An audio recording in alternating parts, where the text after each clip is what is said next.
Hi everybody, this is Bev here, Vision, and I am doing a video. I've been thinking about this one for a wee while actually, and you'll know what it is from the title. But I've been, the past few weeks, been adding more of my collection onto my Discogs, basically, so I've got a database. And I'm more or less done with that now. I've got a few things to add on, but what they are is I can't see them being the most expensive things in the collection.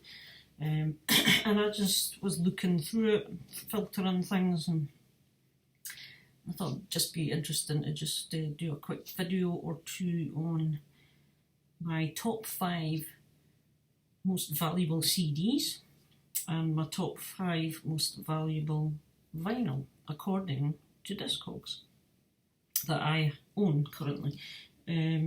So depending on how long I waffle, I might keep the CD separate from the vinyl. I'm going to do the CDs here right now first, and depending on how long I've waffled, as I say, will determine whether I continue with this video or stop it and do the vinyl separate. So yeah, I just filtered it through to show the pricing max. You know how you've got a minimum, there's a medium or a median, and a maximum kind of. Obviously the minimum's a pure condition, the one in the middle is kind of going to be like a very good plus or something, I'm assuming, and the maximum value will be for something that's kind of mint or near mint or whatever, that kind of thing. So I selected the most expensive value out of just the interest to see what, you know, a near mint copy of these items would be worth. And as it just so happens, they're pretty much, most of them are near mint out of these ones I'm going to show, to be honest. So we're basing it on the maximum value anyway. So my top 5 CDs.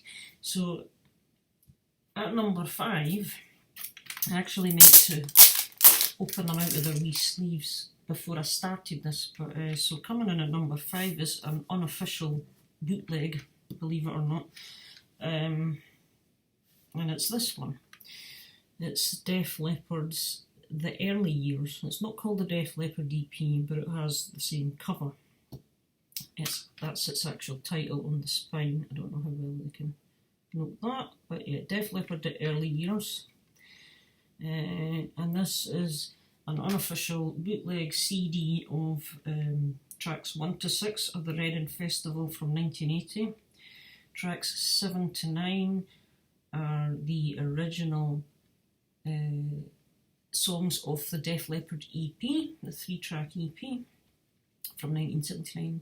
Tracks 10 and 11 are Wasted and Hello America, the original versions of the single. Track 12 is a non-album track which is on the B-side of the single Hello America, which is Good Morning Freedom. And track 13, Me and My Wine, is the original B-side from Bringing on the Heartbreak in 81 before it was remixed by Multney in 84. So that is coming in, and the value that Discogs places this at, this particular CD here, that's what it looks like on the inside. They've got it priced at £80.19. I don't know how Discogs works, but you know, it's all quite surprising to me because I wouldn't place this as valuable as that. But there you go. That's what Discogs. And I know it filters; it can go up and down. I've seen things go up and down quite a lot. But yeah, for this, I was really quite surprised at. So that's the 5th one. Number 4.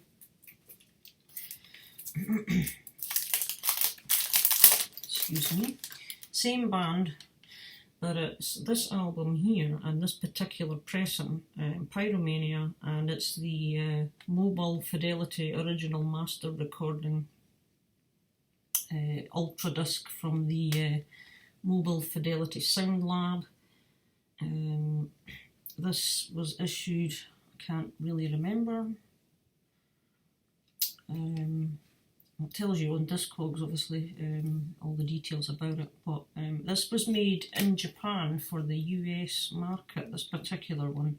There are other pressings that are made in the USA, apparently. But yeah, so this is kind of like from the original master recording. This audio is taken from, and the disc itself is in one of these pop-up kind of things.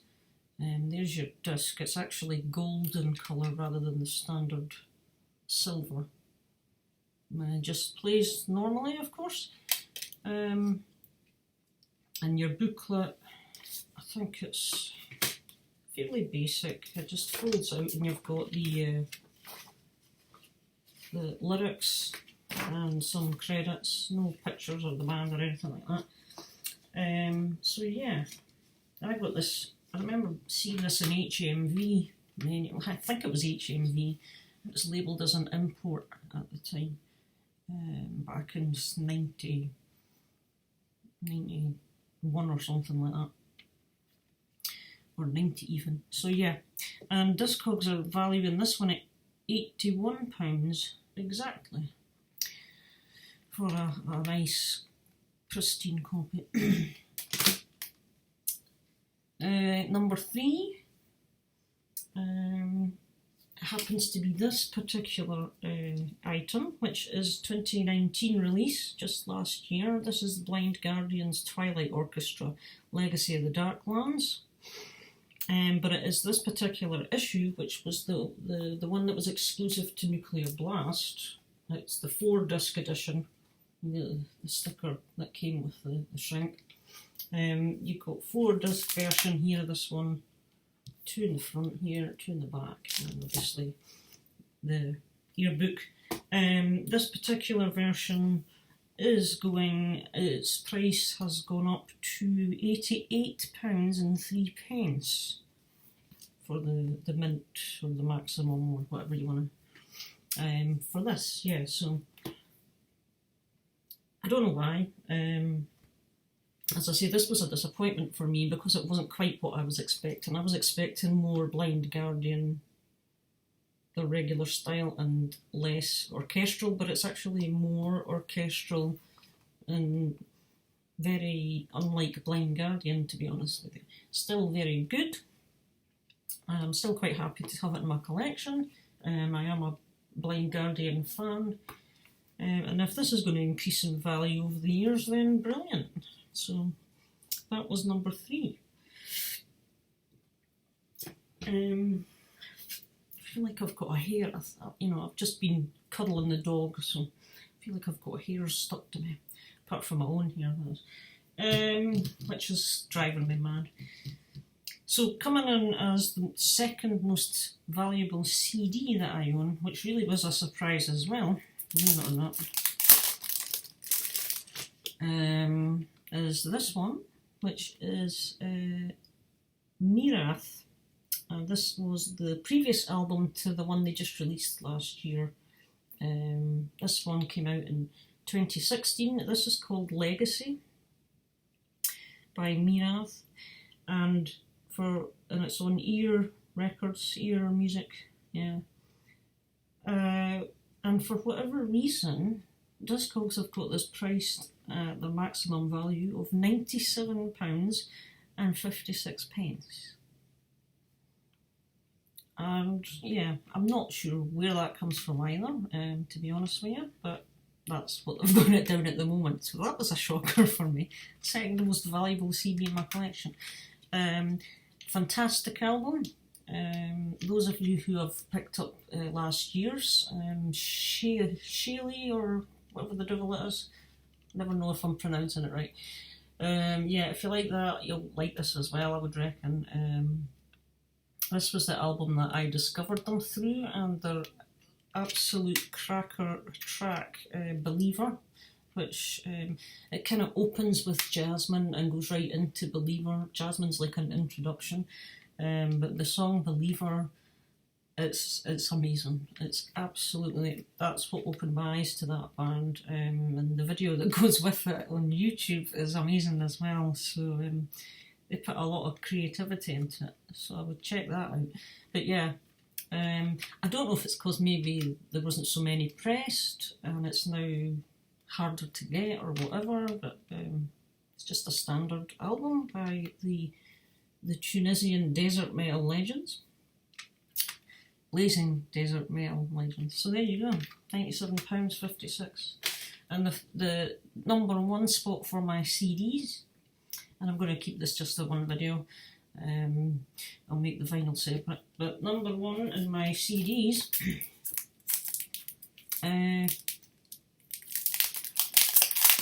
not be too surprising regarding the band, because I have a lot of stuff for this band obviously, but it is this one. It is similar to Pyromania, but this is Hysteria, and it's the Mobile Fidelity original master recording pressing of Hysteria. This had the same treatment as Pyromania, and obviously was taken from the original recordings and pressed on Ultra Disc. It's just the standard album, the usual 12 tracks, but it's like Pyromania as well. It's got that funny kind of case with the flip up clasp, and the disc again is the gold instead of the silver. This one is made in the USA, whereas the Pyromania one I've got is made in Japan. Again, it's just the booklet, and you've got the lyrics, and I don't know if this one had. It has the blurb that comes with the standard album and all that stuff. And this one does have the picture that was on the album inner sleeve as well, and the pictures of the band. So this one's kind of got the full detail of what you get on the standard record. But yeah, so that one is the, I know these are hard to get hold of nowadays as well. Again, same story, it was an HMV import at the time, grabbed it. And the Discogs are pricing this one, the top value, £105.65. So there you go, that is that. Quite interesting, as I say, with the different selection. These 5 CDs are all official pressings, apart for the number 5 being the bootleg, which is completely unofficial, but it's absolutely brilliant to have. It's good sound quality on it as well, for a bootleg. So there we have it, and I'll catch you in the next episode of this for the vinyl edition. Bye just now.